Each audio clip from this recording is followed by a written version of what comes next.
बिस्मिल्लाहिर्रहमानिर्रहीम। अस्सलामु अलैकुम नाजरीन, मैं आपसे मुखातिब हूँ डॉक्टर आमिर हमीद अत्तारी और आप देख रहे हैं यूट्यूब चैनल जिसका नाम है नाउ टीवी नेचुरल ट्रीटमेंट। नाजरीन, गोश्त ताकत का खजाना है। गोश्त खाने से कमजोरी खत्म होती है और बुढ़ापा देर से आता है। गोश्त पकाने में अगर कच्चा रह जाए तो उसे खाने से पेट खराब होकर बदहजमी हो सकती है, या एक ही वक्त में ज्यादा गोश्त खाने से भी बदहजमी हो सकती है, या कुछ लोगों का हाजमा कमजोर होता है। उन लोगों को भी गोश्त खाने के बाद मेदे में बोझ, सीने में जलन, गैस और कब्ज हो सकती है। तो ऐसे तमाम अफराद के लिए जिन्हें गोश्त खाने के बाद हजम नहीं होता, मैं एक ऐसा जबरदस्त मेडिकल टोटका बताने लगा हूं जिसे इस्तेमाल करने के बाद गोश्त इस तरह हजम हो जाएगा जैसे पानी हजम होता है और आपके जिस्म को गोश्त खाने से पूरी ताकत मिलेगी। तो नाजरीन, जिन लोगों को गोश्त हजम ना हो वो ये होम्योपैथिक टोटका इस्तेमाल करें और मिनटों में इसका असर देखें।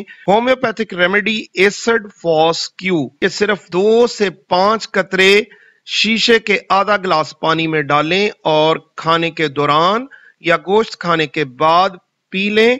याद रखें, ये कतरे सिर्फ पानी में डालकर ही पीने चाहिए। इन्हें आम होम्योपैथिक मेडिसिन की तरह जबान पर हरगिज नहीं डालना चाहिए।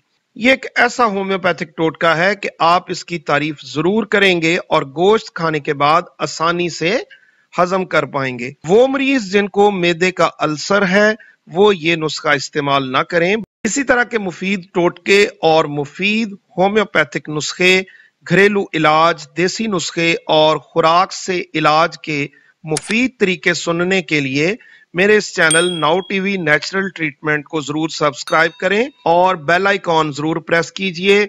इस वीडियो को लाइक और शेयर भी फरमाइए। शुक्रिया। अस्सलामु अलैकुम।